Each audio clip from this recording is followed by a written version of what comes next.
ஒரு 2 நாட்டுக்குள்ள ஒரு சின்ன போர் நடந்தது. அந்த மன்னன் கல்யாணம் ஆயிருக்காரு. ஒரு பொண்ணு லவ் பண்ணிட்டு இருப்பாரு. அப்ப அந்த பொண்ணு சொல்லுவான், நான் ஒரு விடுதலை போடுறேன், நீ வந்து அதுக்கு ஆன்சர் சொன்னா அவன் கல்யாணம் பண்ணிடுவேன், இல்ல கல்யாணம் பண்ண மாட்டேன், எனக்கு புத்திசாலியான ஒரு அவன் கணவன் தான் வேணும் அப்படின்னு. சரி அப்படின்னு சரி அது போயிட்டு இருக்கும்போது போர் ஆரம்பிச்சிருது. போர்ல அந்த லவ் பண்றவன் ஜெயிச்சிடறான். அப்ப வந்து தோத்தவன் கூப்பிட்டு கேட்கறான், இந்தப்பா நான் ஒரு விடுதலை சொல்றேன், நீ அதுக்கு ஆன்சர் சொல்லிட்டேன்னா இந்த நாடை வந்து நீ எடுத்துக்கோ, உன் நாடை வந்து நான் உனக்கு கொடுத்துறேன் அப்படின்னா. சரி என்ன கேளுங்க, பெண்களின் ஆழ மனசை என்ன நினைப்பாங்க அது மட்டும் சொல்லுங்க. பெண்கள் என்ன நினைக்கிறாங்க தெரியாது, அது ஆள் மனசுல எப்படி நினைப்பாங்க இன்னுமே தெரியாது அப்படின்னு ஊர்ல எல்லாத்தையும் கேட்டு இருக்காப்ல. பெண்கள் வந்து அடி மனசு நினைப்பாங்க, என்ன நினைப்பாங்க எல்லாம் கேட்கிறாங்க. ஒவ்வொரு சொல்றாங்க, எங்க கடவுள் ஆழத்தோட பாத்துடலாம், பெண்கள் மனசு கண்டுபிடிக்க முடியாது ஒவ்வொரு சொல்றாங்க.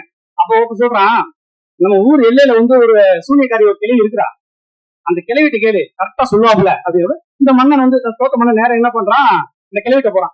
கிளவிட்ட போனதும் கிளவி சொல்றான், கிளவி நான் வந்து நம்ம நாடு தோத்துருச்சு, நாடு ஜெயி நம்ம கைக்கு வரணும்னா எனக்கு அந்த மன்னன் வந்து ஒரு கட்டளை போட்டுருக்காங்க. என்ன கட்டளைங்க, பெண்கள் என்ன நினைப்பாங்க அடிமனசு என்ன நினைப்பாங்க அது சொல்லிட்டேன்னா நம்ம நாடு எனக்கு வந்துருங்க.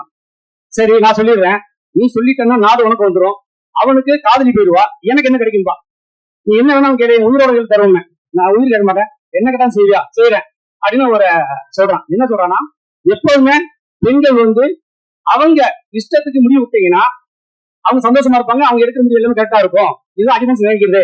ஒரு காரியம் பண்ணா நம்ம தான் டிசைட் நம்ம தான் பண்ணணும்னு நினைப்பாங்க அவங்க. ஆனா நம்ம ஆண்கள் வந்து நினைக்கிறது இல்லை.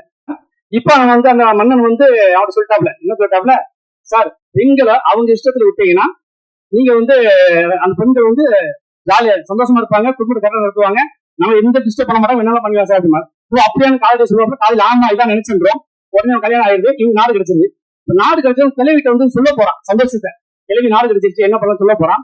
அப்ப அந்த கிளவி சொல்றா, எனக்கு ஒரு வரம் கொடுத்துடலாங்க. ஆமா என்ன கிளப்பா வேலைங்க, நீ என்ன கல்யாணம் பண்ணிக்கிறான். ஷாக் ஆயிட்டா, ஏன்னா அவளுக்கு வந்து 90 வயசு, இவனுக்கு வந்து 40 வயசு. என்ன கிளவி இப்படி கல்யாணம் பண்ண சொல்ற, என் வாழ்க்கை என்ன ஆகுங்கிறான். நீ என்ன சொன்ன, ஒரு மன்னன் தானே, நாட்டு கொடுத்த வாக்கு மாத்தக்கூடாதுல்ல, சரி கல்யாணம் பண்ணிடுறான். கல்யாணம் பண்ணி அரண்மனை கூட்டு வந்துடுறான். அரண்மனைக்கு உள்ள வந்ததும் அவ குமரி ஆயிடுறா, பவுண்டேஷன் பண்ணா மாறிடுறா. இவனுக்கு பயங்கர சந்தோஷம், என்னடா வெளியே இருந்த கிளவியா இருக்கிறா, உள்ள வந்த குமரி ஆயிட்டா அப்படிங்கிற. இப்ப அவன் கேட்கறான், எப்படி நீ வந்து உள்ள வந்தது குமரியா, வெளியே போகுது கிளவியா இருக்குறான்.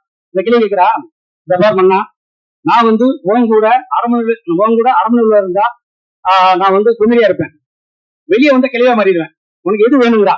யோசனா இது பெண்கள் சம்பந்தப்பட்ட விஷயம், நீங்க முடிவு எடுத்து கொண்டுருவான். அப்பதான் அந்த என்ன இங்க பெண்கள் சம்பந்த நீ முடிவு எடுத்து அவன் என்ன பண்றான்னா, உடனே அவளே குமரியாரு, வெளியே போனாலும் குமரியாயிரா, வெளியே இருந்தாலும். சோ அவர்கிட்ட அந்த முடிவு விட்டதுனால அவள் வந்து அங்க வந்து மன்னனுக்கு கலந்து ஒரு ஒய்ஃபா மாறிடும். ஹீரோட சொன்னதும், சார் இதுதான் சார் கிளைமேக்ஸ், வேணாம் சார் அந்த பொண்ணே முடிவு சொல்லி எனக்கு விட்டுட்டாரு.